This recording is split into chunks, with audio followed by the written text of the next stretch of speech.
So, there I was when I was in middle school. I was on lunch break with one of my buddies, right? Oh man, I remember it like it was yesterday. We were hanging out in the lunchroom. My homeboy, he threw an apple across the lunchroom to a girl that he liked, right? It splattered when it hit her head. I'm sorry to laugh, guys. But it was so funny at the time when I saw it. It wasn't, something he did intentionally. He tried to pass her an apple, and it had a note attached to the stem. He wanted to do something romantic, and he ended up hitting her in the head, so love hit her in the head, literally. Long story short, he sent that, apple across the room and hit her in the head. Poor girl. I hope she's doing good in life now. But anyway, he was like, Matt, watch I get her number. Watch this. Watch she respond to this. She looks across the room. She flips him off. She flips him the bird. I said, oh my God. I started cracking up. I started laughing, right? And out the corner of my eye was this pretty, beautiful woman that I have ever seen in my life. You know what I mean? She was Rican. She had pretty brown eyes, and she just smiled at me as she was passing me in the lunchroom. And I was like, man, I looked over at my homeboy. I said, yo, you see that girl right there, bro? And he was like, who, her?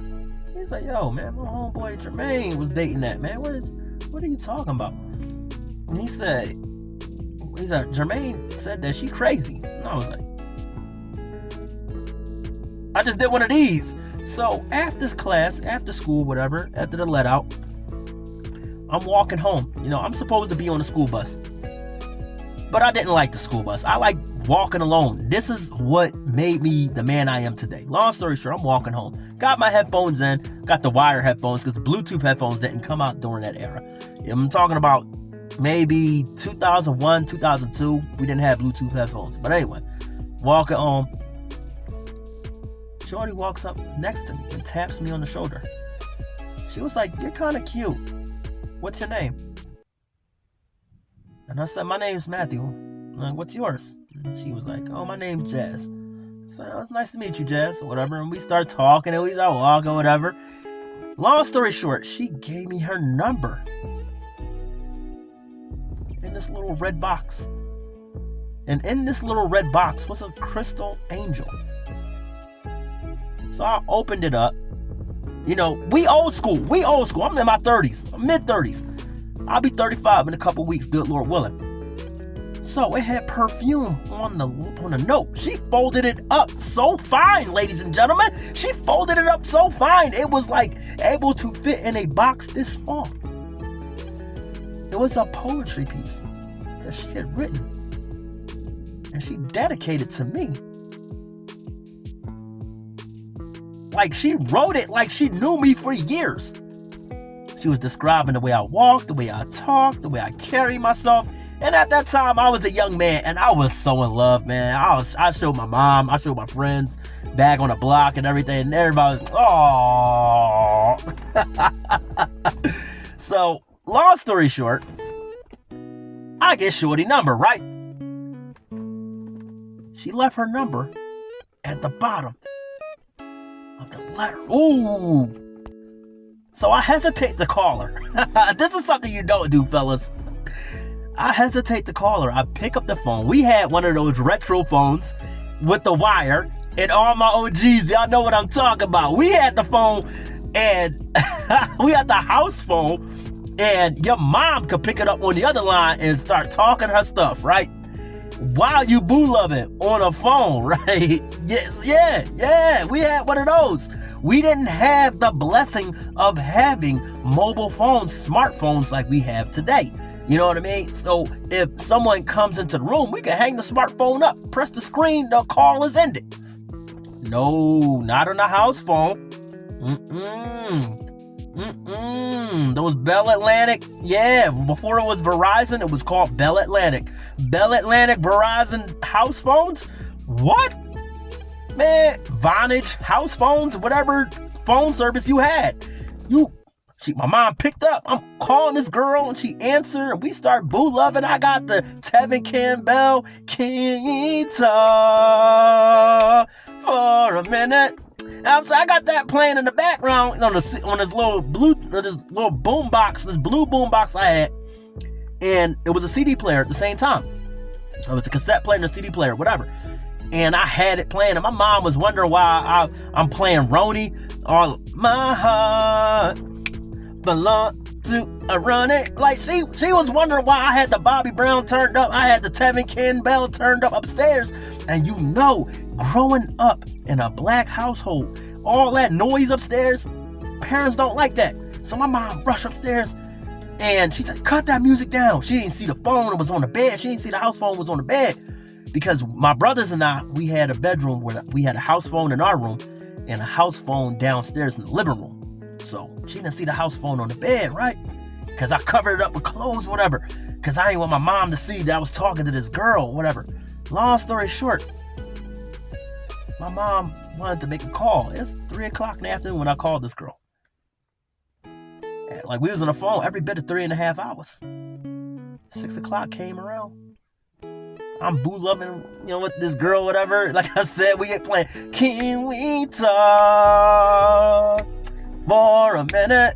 We got the Tevin Campbell going, whatever, right? She feeling the vibe. We laughing on the phone. I hear, get off my phone. And I can't say it because I don't like to cuss. But anyway, she said, get off my GD phone with all that nonsense, all that boo loving. Get off my phone. You don't pay my bill. And she hung up the phone. I was so embarrassed, ladies and gentlemen. I was so embarrassed. Let me tell you, if you grew up in the 90s and you know what boo loving was like in the early 2000s with parents who didn't play that, let me tell you, man, boy, I was so embarrassed. So I hung up the phone. I said, sweetheart, babe, let me call you right back. He's like, damn, he gonna call you back, girl. He gonna call you back. And cause she was on the other line. She's like, he gonna call you back. Damn, I'm gonna use the phone.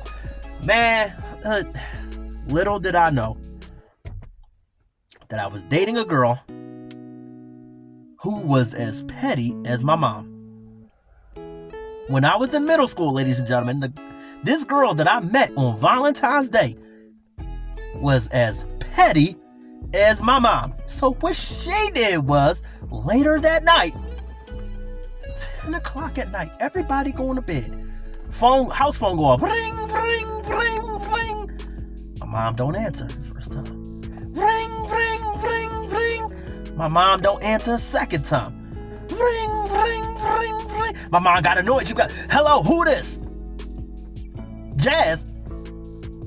The heck you want with my son at this time of night? That's the ungodly hour that you calling at? Listen, call him at a normal time. Thank you very much. And hang up. The girl calls back. My homeboy wasn't lying. This girl was every bit of crazy. So she calls right back. And lo and behold, my mom had this long-standing rivalry. I'm talking about this went on for 2 years, even after me and the girl broke up. 2 years. All because on Valentine's Day, when I met this girl back in 2001, 2002, she was not happy with the fact that my mom answered the phone the way she did. So long story short, like I said, I went back to school the next day and I saw Jazz. And I was telling her, I said, yo, I'm sorry about my mom, whatever.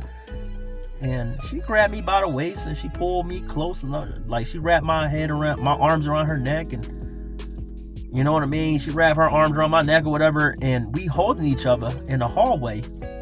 Mind you, they rung the bell for the lunch break to be over. And lo and behold, like they said on the PA system, hall sweep. Any students caught in the hall, it is over with. You go into suspension. Like, boy, I've never been so scared in my life. So long story short, after that, I heard that. I said, yo, we gotta go. You gotta go back to your class. I gotta go back to mine. And she would not let go. She was holding on to me as the NTA was coming up the steps. And they was announcing, hall sweep. Any students caught in the hall going to after school suspension. And I was trying to let go. Like, this girl literally was crazy. And I said, what did I get myself into? Oh my gosh! So, after that, wouldn't you know it, after school, me and her had to sit in in-house suspension at 3 o'clock. I'm looking out the window of this classroom, watching all the students go home. I'm so daggone mad. You ever been at work, ladies and gentlemen? This is a little sidebar. You ever been at work and you knew you were supposed to clock out like around 1 o'clock, 2 o'clock, or maybe 5 o'clock in the evening?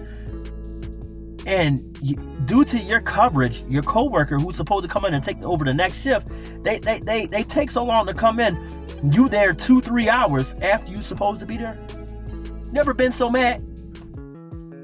Well, that's what this situation was like. I was super mad watching everybody leave the school, and I couldn't go home. And I was too afraid, once again, I had black parents. I was too afraid to call my mom and tell her why I had in-house suspension. But I think my mom kind of understood and knew what was going on because I didn't come in the house at 3:30 or even 4 o'clock.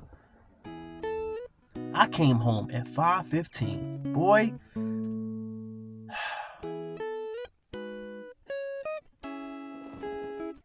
$5:15, and I was supposed to have been home at 3:30. I'm gonna let that marinate for all my OGs who grew up with some strict parents. No matter if they black, white, Asian, Hispanic, whatever, you grew up with some strict parents in the 90s and the 2000s, the early 2000s. Let that marinate.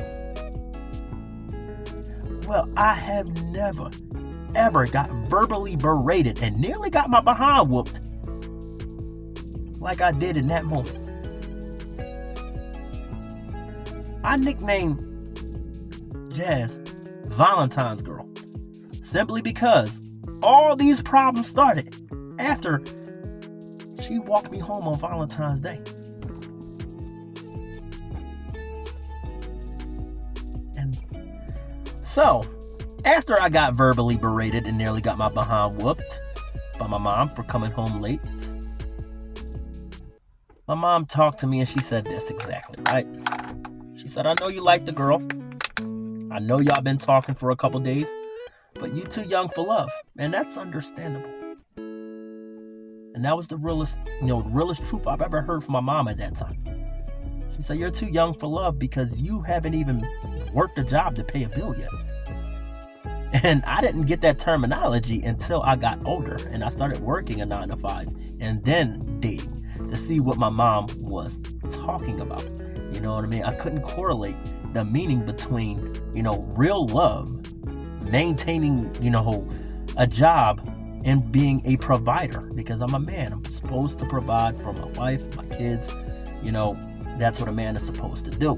But being a young man in middle school at the time, I didn't, comprehend all of that. So at the time, my mom told me, I know you like the girl, but if you don't break this off with her, I'm going to go to your school and I'm going to embarrass you and her. And like I said, once again, growing up with strict parents in the 90s and the early 2000s, they weren't as soft as parents today. So, embarrassment of behind whooping. So I didn't want to get my butt whooped. I'll see, Valentine's girl in the hall. It's Thursday, the next day. She's all cheery and all happy and blushing and whatever. She's smiling at me. And I tell her, look, well, I didn't tell her what my mom said. I just said this exactly verbatim. I like you. I really do.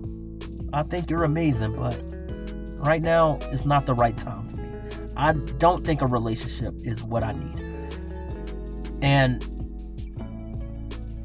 man, did she take that absolutely left? What do you guys expect? She took it absolutely left, right? And she threatened me. She pulled a pair of scissors, paper cutting scissors, albeit, but she pulled a pair of scissors out and put it to my chest. And she said, if you don't want to see me do something crazy, I suggest you take that statement back. I said, boy, man, I have never been more scared in my life. What did you think, ladies and gentlemen?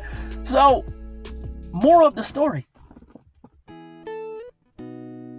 Fellas, ladies, be careful who you fall in love with. because you don't know what they're capable of. But above all else, if you're going to fall in love, let it be at the right time. Not because you feel pressured to be in love or to be in a relationship or to be married. Because you feel in your heart you are truly ready. Now, I just want to say thank you guys for rocking with me, rocking with the channel. If you enjoyed this story, don't forget to smash that thumbs up button. It really helps the channel out. And if you really enjoy the content on this channel, don't forget to like, comment, and subscribe. I know I've been having you guys wait for a while, but I wanted a special day. I wanted to tell this story on Valentine's Day nonetheless. But anyway, I love you guys. I hope you all enjoy the rest of your Valentine's. I thank you all for rocking with me, man. I hope you all enjoy the rest of your Valentine's Day evening. Love each other every day, every week, every month, every year, and all your lives. Because Valentine's Day, for the couples, Valentine's Day is just more than one day. It's all your lives. It's every day, ladies and gentlemen. Love each other every day. But anyway, also, make sure, ladies and gentlemen, you check out my Teespring. I make everything from t-shirts to hoodies to socks. It's a new brand, of merch I have working on called Urban Social. Once again, that's Urban Social.